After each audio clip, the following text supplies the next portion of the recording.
Episode की शुरुआत में हमें दो मेन कैरेक्टर को दिखाया जाती है। एक का नाम होता है डुओ और दूसरा का नाम होता है ईशान। बेसिकली इन दोनों सो रहा होता है, तभी इन दोनों की घड़ी की अलार्म बज जाती है और इन दोनों जाग जाती है।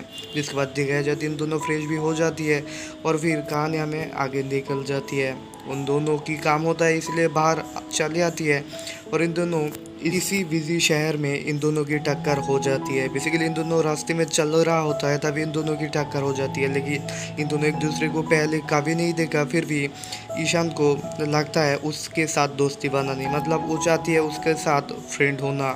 ऐसा ही कुछ होता है, बैकग्राउंड में हमें सुनाई देती है।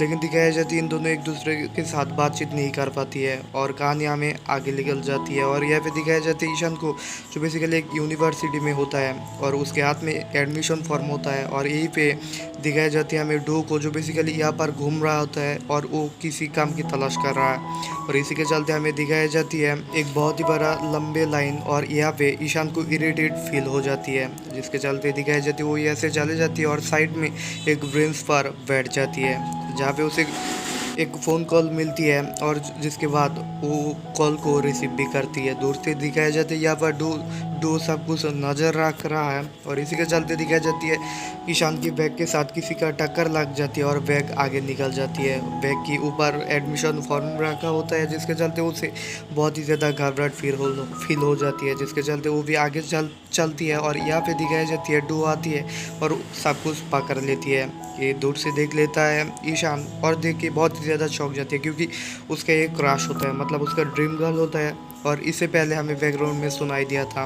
तो यहाँ पे दिखाई जाती है तो उसके पास आती है और उसे कुछ बोलने वाला होती है, तभी एडमिशन फॉर्म देख के उसे पता लग जाती है वो उसका जूनियर है और यहाँ पे नई एडमिशन लेने के लिए आया है। तो दिखाई जाती है उसे कहती है तुम्हारा आईडी कार्ड देने के लिए, मतलब एनआईडी कार्ड देने के लिए, और एनआईडी कार्ड भी वो दे देता है। और ऐसे ही चलते एडमिशन फॉर्म को फिल कर देती है डुओ।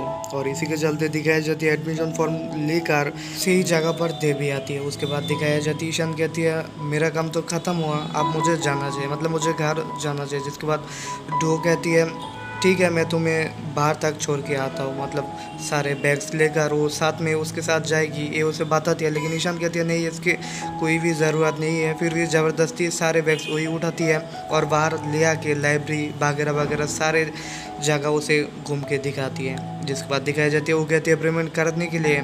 ईशान को कुछ समझ में नहीं आती है, फिर भी दिखाया जाती है वो फ़ोन बाहर करती है और फिर दिखाया जाती है 20 यान पेमेंट कर देती है। जिसके बाद डो कहते हैं बेसिकली मैंने 50 यान लेता हूँ, लेकिन तुम्हारे लिए मैंने डिस्काउंट दे दिया, मतलब 30 यान डिस्काउंट दे दिया। लेकिन वो कुछ भी नहीं कहती है और फिर दिखाया जाती है डो यहाँ से चले जाती है।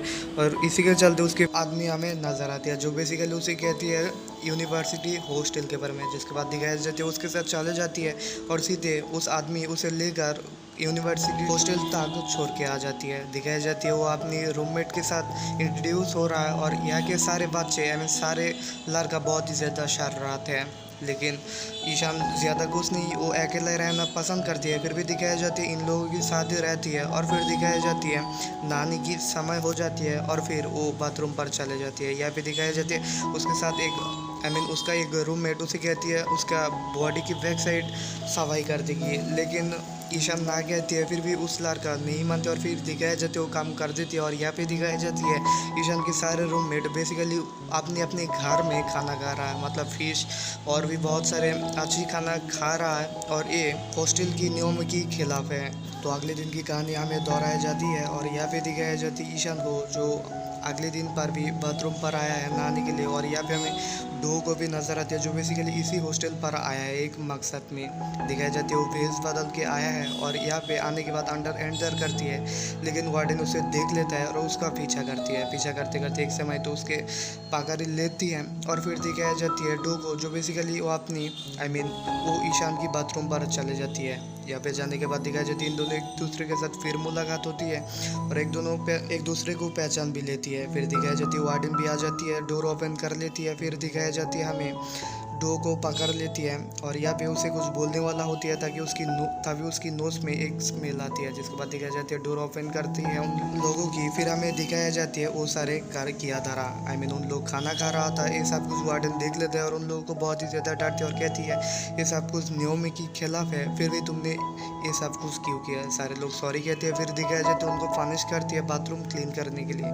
फिर सारे लोगों को दिखाई जाती है बाथरूम पर आया और क्लीन कर रहा है और इसी के चलते इन लोगों की काम ख़त्म भी हो जाती है। जिसके बाद दिखाई जाती है सारे लोग स्विमिंग पूल पर है और मज़े कर रहा है और इसी के चलते उसका एक रूममेट उसे कहती है बॉडी की बैक साइड सफाई कर देगी और इसी के चलते उसे लेटा भी देती है। और फिर दिखाया जाती है सफाई करने वाला होती है, तभी उस लड़के को बुलाया जाती है जो आती है और एक फ़िश की तरह उसको धुलाई करती है, सफाई करती है। जिसके बाद दिखाया जाती है हमें ईशान की हालत बहुत ही ज़्यादा नाजुक है, ख़राब है और इसी के चलते एपिसोड 1 की कहानी यहीं पे ख़त्म हो जाती है। तो इस एपिसोड की कहानी आप लोगों को कैसा लगा मैं कमेंट करके ज़रूर बताएं। कि वीडियो अच्छा लगती है तो वीडियो को कर देना एक लाइक। तो मैं मिलता हूँ आपसे अगली वीडियो में, तब तक के लिए बाय, थैंक्स फॉर वॉचिंग।